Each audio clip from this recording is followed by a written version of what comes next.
Look, the line doesn't look easy at the start, but there's an invisible snowball effect here, where your money finally works for you. Watch the magic happen.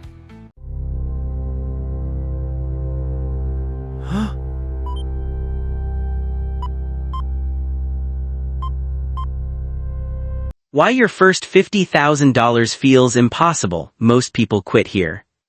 Have you ever looked at your bank account on a random Tuesday afternoon, seen a number that's barely enough to cover next month's rent, and just felt this heavy sinking sensation in your stomach? Not panic exactly, not yet anyway, just this quiet, exhausting dread.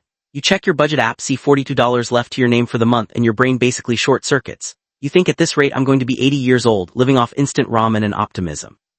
It's completely maddening, honestly. You're working hard, you're trying to do all the right things, avoiding the avocado toast, packing your lunch, trying not to impulse buy on Amazon at midnight, and yet your net worth looks glued to the floor.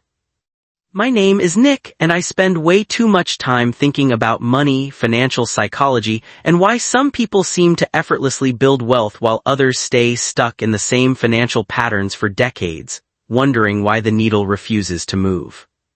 Because here's the brutal truth nobody tells you. Getting to your first 50 grand isn't just a financial milestone. It's a psychological gauntlet. It's a slow, grinding uphill slog through mud where every single dollar feels like it's dragging an anchor. And most people don't fail because they're lazy. They quit because the math makes zero sense in the beginning, and the weight of feeling like you're getting nowhere wears you down to a nub.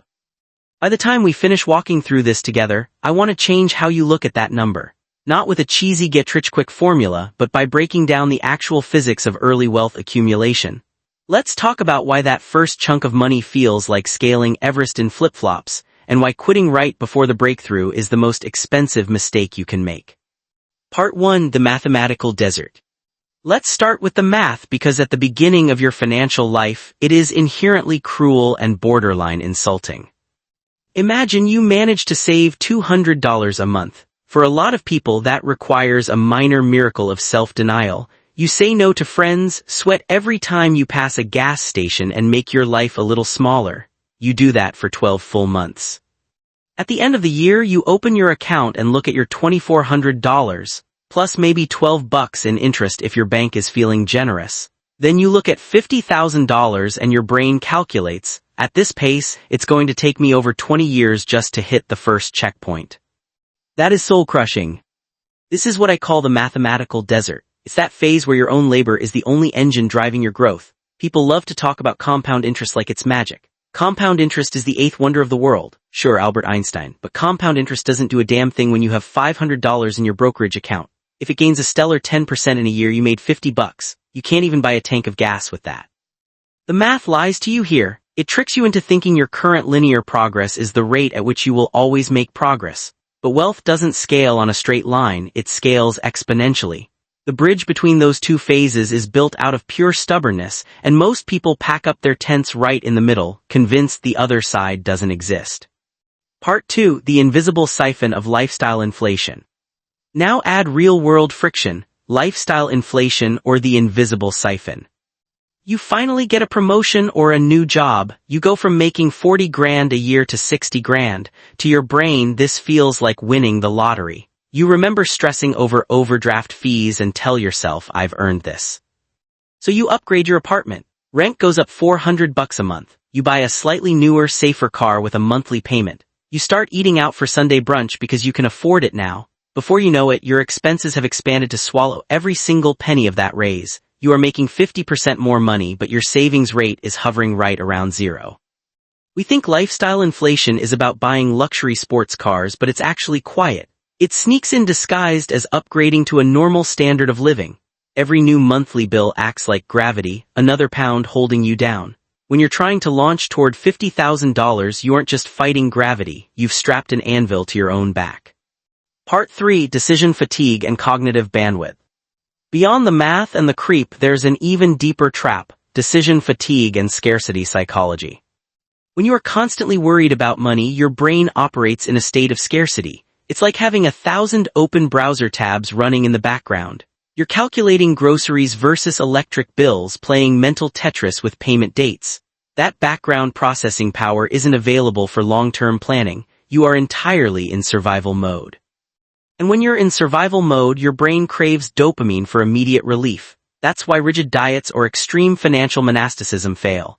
You lock yourself down, say no to everything, and maintain misery for 3 weeks until a brutal day at work hits. You snap, spend $80 on takeout, feel crushing guilt, and throw your hands up. See, I'm terrible with money. You didn't fail because you're weak. You failed because you treated your brain like a machine instead of an emotionally complex human being. Part 4, the inflection point, why 50 grand changes everything. So why is $50,000 the legendary threshold? Because $50,000 is the exact point where the physics of money flip upside down. It's the boundary line between the linear grind and the compounding snowball. Let's look at the math. Take $50,000 and invest it in a broad market index fund returning an average historical 8% a year. 8% of $50,000 is $4,000. $4,000 a year in passive growth. That's $333 every single month generated purely by existing while you're sleeping or eating breakfast. Your money has officially hired an assistant. More importantly, hitting 50,000 shatters your internal psychological narrative. For the first time you look at your account and realize, I can survive for 6 months without a job. That is true power. If your boss treats you like garbage, you have leverage. Fear is a terrible career advisor. Financial security is a magnificent one. Part 5, the blueprint to cross the desert. How do we actually get you across? Automate your ignorance. Willpower is finite. The second your paycheck hits, set up automated transfers to your savings or investment account before you even see it. Out of sight, out of temptation. Redefine frugality. Stop viewing saving as a punishment. Reframe every dollar saved as buying a piece of your future freedom and quiet peace of mind. Focus on the top of the funnel. You can only cut expenses down to 0, but your income can grow infinitely. In the early game, earning power is your most potent weapon.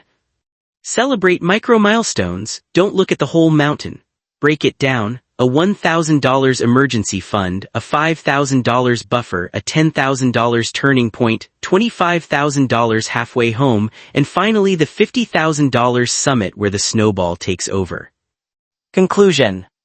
Building wealth at the very beginning is profoundly unglamorous. There are no flashing lights when you hit $10,000. No confetti cannons go off at $25,000. It happens in total silence on ordinary Tuesday mornings when you log into your banking app, look at a screen, and quietly close your laptop. That first $50,000 is going to test every ounce of patience and emotional resilience you possess. But precisely because it is so brutally hard, precisely because most people look at the climb and turn back, is why achieving it changes your entire life.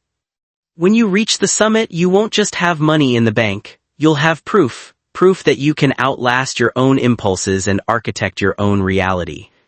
So don't panic if your balance isn't where you want it today. Look at the next small step. Automate a little more, stay in the game, and don't you dare quit before the magic starts. Thanks for watching. Please subscribe now.